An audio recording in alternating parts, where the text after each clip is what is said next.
Hello and welcome everybody to bonus episode number 152 of the Culips English podcast, coming to you live from scorching Seoul, South Korea. Here I'm sitting out on my deck in a little corner of shade. It's such a beautiful day here. The sky is blue, the sun is out. It's awesome, but it's super, super hot. My phone says that it's 33 degrees right now.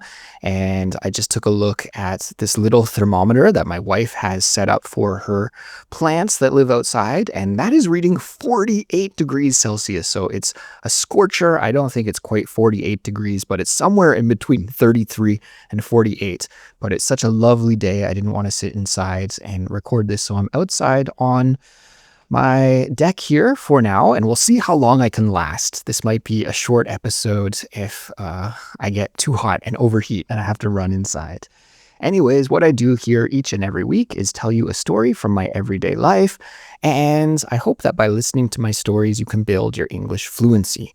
Now, there's a free interactive transcript and vocabulary glossary for this episode for everyone. You can get it just by following the link in the description for this episode. Plus, if you're a Culips member, then you will also get a comprehension quiz. And if you'd like to sign up and become a member and get the quiz, plus tons of other benefits and bonuses that we give to our members, then just visit our website, culips.com, and you can do that. And a big thank you and a thumbs up and kudos to all of our members out there for your support. Guys, we couldn't do Culips without you, so thank you so, so much. Okay, for this week's story, I'm going to tell you about an outing my wife and I did this week where we visited the Blue House. So let's get started with that story now. I hope you enjoy it. Here we go. So just a few days ago, my wife and I visited the Blue House. Now, you've probably heard about the White House. I think that one's a little bit more famous globally. The White House, of course, is where the American president lives. And the Blue House, also known as Cheongwade in the Korean language, the Blue House is where the Korean president lived up until 2022. It was the official residency of the Korean president. President Yoon, who was elected at that time, decided to change his residency to a different location. And so in 2022, the Cheongwade grounds, because it's this big complex of actually several different buildings, it became open as a public park, and the public was allowed from that time to come in and visit and go on a tour. And so that's what my wife and I did this last week. And it's called the Blue House because the tiles of the roof of this residency are blue. And so it's this beautiful blue roof, actually looks really, really spectacular up close. And it was really, really impressive. I had a great time. I felt like this is one of the more interesting sightseeing things that I've done in Seoul, especially in the last, since, I've been a long-term resident here in Seoul. So as time goes on, things get a little less and less exciting. But this was a really cool, unique first-time experience for me. So I really enjoyed it. So to visit, you can't just go anytime you want. You need to make a reservation. And my wife and I made reservations probably like 6 weeks or 2 months ago. So we had to make them well in advance, but it's free. You just go online and you can make a reservation with your smartphone. And so we did that. And then it was finally time to visit. And we got to the official entrance gate of the Blue House grounds. And like I said, it's this huge complex. There's big gardens inside. There are several different buildings. There's one building which hosts like state dinners. So, over the years, there have been the heads of state from many different countries. I was reading through the Wikipedia article before we visited, and you can see pictures on the Wikipedia article of like Obama visiting, Trump visiting, other presidents from around the world and heads of state from around the world visiting. So there's like this area and building where the guests, if they're having a function or a dinner party or something, they'll go. There is the big kind of office building where the official work is done. There's the president's residency, like their private home, and there's a guest house for guests and several different buildings there. There are some gardens. There's a big garden, a small garden. There's a pond. There's a creek. It backs up into this mountain called Bukaksan, and there are some hiking trails in the mountain. So it's like this big complex, really, really beautiful, and was just awesome to walk around there for a few hours. So when we arrived, actually getting in was quite painless. We made the reservation online, like I said, and after making your reservation, you get sent a QR code. And when you arrive, you have to wait in line. It was just a short line, and you show your QR code on your phone. They scan it, and then you have to go through a security check. And after going through the metal detector and the security check, you're in and you're allowed to wander through the grounds freely. And so that's what we did. Now, if you want to go inside the Blue House itself, which as far as I know is like, it's not where the president would live. The president would live in a different official residency on this grounds, but it's like a smaller home. The Blue House would be where the president's office is and official business takes place. And that building is also open to the public, so you could go inside and tour around in that building. But the line to get in there was so long. It was stretching, it seemed like for miles. It probably wasn't a mile, but definitely easily over 1,000 people waiting in this line.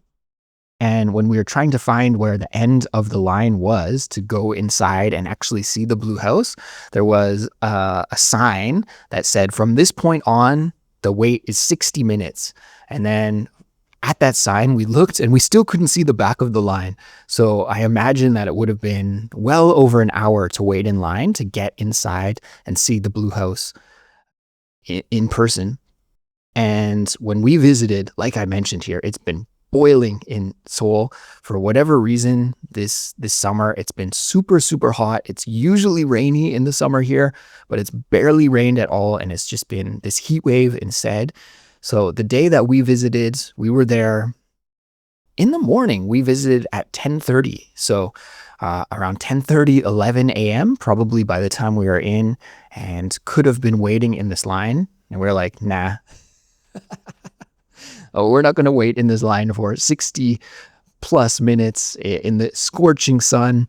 I think we would have just melted. So we passed on actually going into the Blue House itself, but we did tour around and looked at the grounds, and it was just amazing. It was really spectacular. The architecture, the colors, and just the grounds itself. As you can imagine, the presidential residency is in a really prime location, right? Really beautiful location. And so it's in central Seoul, right behind one of the main palaces in Seoul is where the Blue House is located. So one of the older palaces from the Joseon era, the Korea's past, when they had the kings and queens. That royal period, behind one of the royal palaces is where this is, and it faces downtown Seoul and the Han River to the front, and then behind it there's a mountain. And so because of its location, I thought this was really interesting, and I wanted to share this with you. Because of the location, many people say that there's good Feng Shui. In English, we use this term Feng Shui, which comes probably from China. Maybe some of our listeners, you guys can chime in and tell me where this term Feng Shui originally comes from, because of course it's not an English concept, but I think comes from China. But to an extent, Feng Shui is also believed in here in Korea. And so, I wanted to share this quote that I found on Wikipedia with you about the location of the Blue House, because I thought it was really interesting. So it says, geomancers are people who practice this kind of feng shui, right, have long considered the area which Cheongwade is located as an auspicious location. So I believe, and I'm not an expert in feng shui, but I believe an auspicious location means like a good place, right? Good place with good luck and good vibes. And it says, this view was backed up by an inscription on a stone that reads, the most blessed place on earth, found behind the official presidential residence during the construction of a new building in 1990. So they were doing some construction on the Blue House in 1990, and as they were doing that construction, they found this rock, and inscribed, carved into the rock, it said this: the most blessed place on earth. Super interesting. So that led many people to believe, like, oh, this place has some good vibes. However, others contend that it is cursed, an urban legend known as the Blue House Curse. An urban legend is like kind of a myth or maybe a conspiracy that many people believe in. And you're like, kind of, maybe it's true, maybe it's not true, right? An urban legend. Think of like Bigfoot. In North America, that's an urban legend, that there's this giant wild ape that lives in the forests of the west coast of North America, Bigfoot, right? And many people say, oh, I've seen it before when they're out hiking, but yeah, it's never been proven, right? So there's also this urban legend about the Blue House Curse. And it goes on to say, Che Chang-jo, a former professor of geography at Seoul National University, argued in the 1990s that the Cheongwadae site is a permanent residence of dead souls, or a residence of God, due to the misfortunes that have befallen onto former presidents. And it's really true. If you look at the history of former Korean presidents, they don't have a lot of good luck. Many of them have ended up dead or imprisoned. And in fact, as I'm recording this right now, the ex-Korean president, President Yoon, who was the one who decided to actually move his official residence away from the Blue House and to a different area and opened it as a park so that I guess I could visit. In a way, that's good. But he's in jail right now as I speak. So maybe there's something to this, although he didn't live there, so I don't know. It's just been, an interesting factoid of modern Korean history, that a lot of their presidents end up in an unfavorable position. Anyways, as I was touring, I was wondering what the President Yoon was thinking about changing his official residence from this beautiful, beautiful grounds right in the middle of Seoul. Like I said, it was this prime location. And I guess there's a bit of controversy about the location, right? Some people say that it's blessed, others say that it's cursed. Personally, I felt like it was a blessed location. It was so beautiful and just right in the center of the city. You look out to downtown Seoul and you have this amazing view. There's Namsan, Seoul Tower, the Jongno downtown area. Behind that, the Han River and the mountains in the background looking towards Gangnam. Just really, really amazing view and location. And what I thought was so cool, you're wandering through the gardens, and there are these beautiful trees. Apparently there are over 120 different species of trees on the grounds, and many of them have signs so you can see what kind of tree they are. And just really awesome. But if you look up at the sky, and maybe people who are listening to this, if you guys are from a big city, you can try this. If you're from a small town, then maybe it won't work. But here in Seoul, if you look up at the sky, it's very, very hard to see an unobstructed view. Almost always when you look up at the sky, you're going to see some electricity wires or a skyscraper or an apartment complex or something. It's really hard to see just an open sky view unless you look like straight up. Right? If you look straight up, maybe you can see the sky, but if you look at an angle, your view is always obstructed, always blocked by something else. However, at the Blue House grounds, it was a 100% unobstructed view of the sky. And so I felt like I wasn't even in a city at all. It was really, really amazing in that regard. So my wife and I just wandered around. We really had no plan. There was one map in English. I was able to snag the last English map. And snag means like this kind of action where you grab something quickly. I was able to snag it.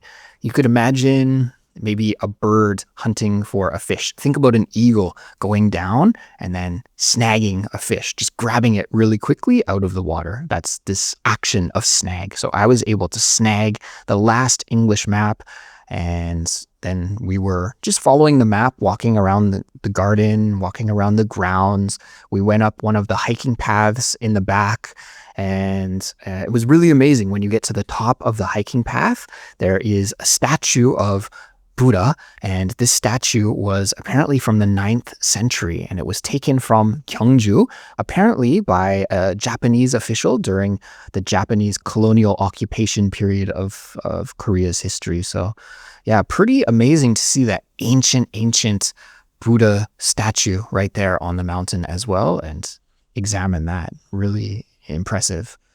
And so, yeah, we just visited some of the other areas, and I have to say it was super packed. There were tons and tons of people. My wife said that apparently 2,000 people can enter per an hour. Of course, you do need to make that reservation, like I said, but it felt to me like there were more than 2,000 people in there. It was absolutely packed, and thankfully, when we went up the hiking paths, there weren't as many people, so we got some quiet time there, and we could stroll at a leisurely pace, a slow pace, and do some nice sightseeing.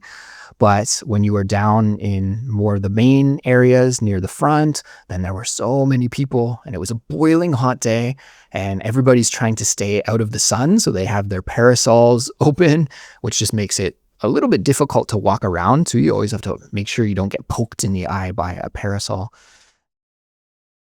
And when it's really hot like that too, I think people are, they get annoyed more easily. And me too, I get annoyed more easily. So things like standing in a line or waiting your turn to take a photo, these all become more and more annoying. So we walked around the grounds for probably about 2.5 hours.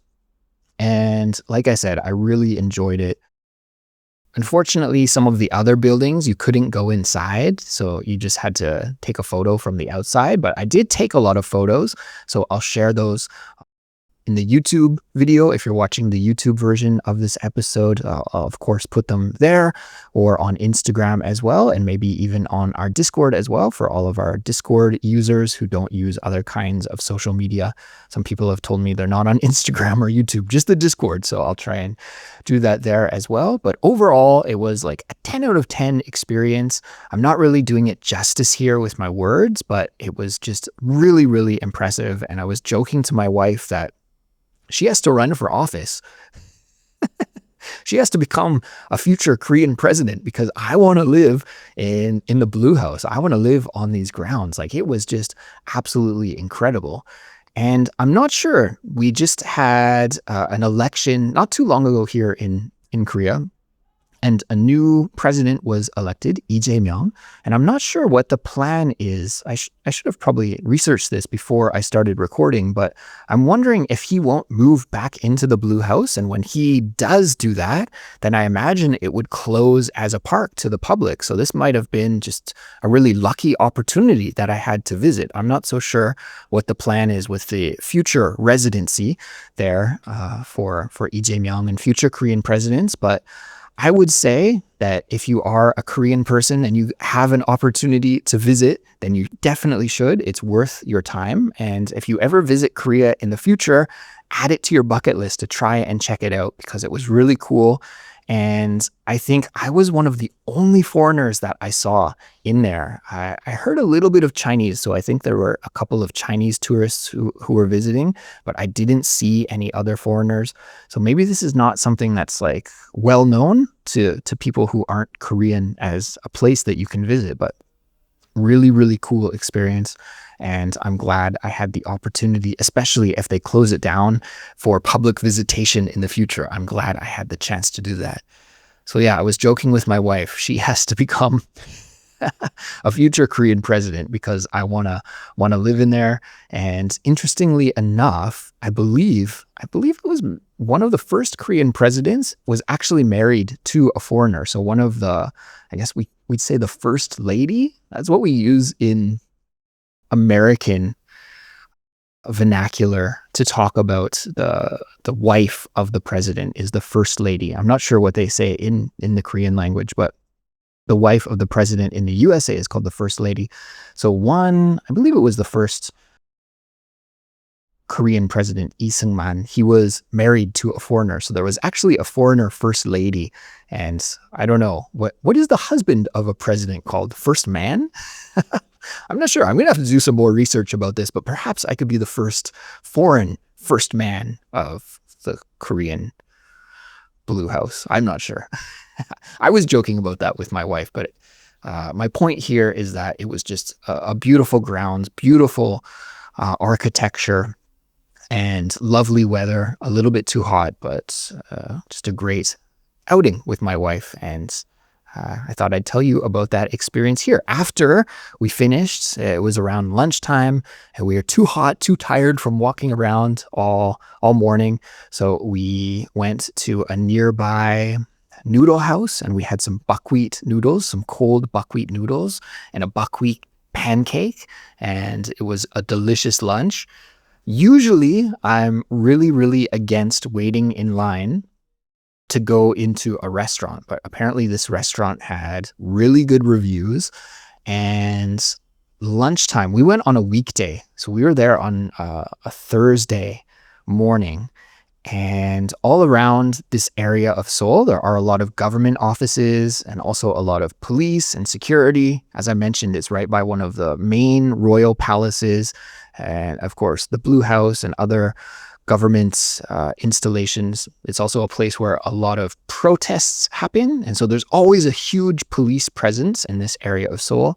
So as you can imagine, lunchtime, when all of these government workers and other office workers and police officers are all on break for lunch, then the restaurants get very, very busy. But I was really hankering, really craving some of these buckwheat noodles.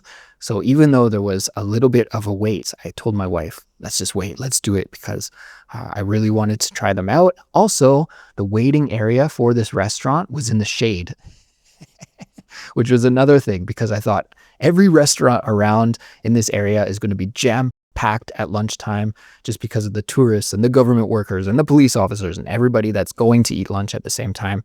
So I knew every restaurant would be exactly the same way.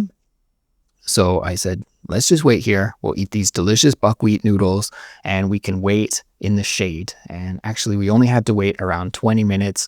I broke my own rule of never waiting in line for a restaurant for this one time, and it was worth it. We had a delicious lunch and yeah, just a great morning touring around Seoul, playing tourists in our own town here. All right, everyone, I think that's all I have to say about my trip to the Blue House. I hope you enjoyed listening to my story. Don't forget, there's the free transcript and vocabulary glossary for this episode on our website, culips.com. And if you'd like to sign up and become a Culips member as well, that'd be awesome. We'd love to welcome you to the Culips member community. You can learn all the details and sign up and become a member on our website, which is Culips.com. Please take care, guys, and I'll talk to you in the next brand new Culips episode. Until then, bye-bye.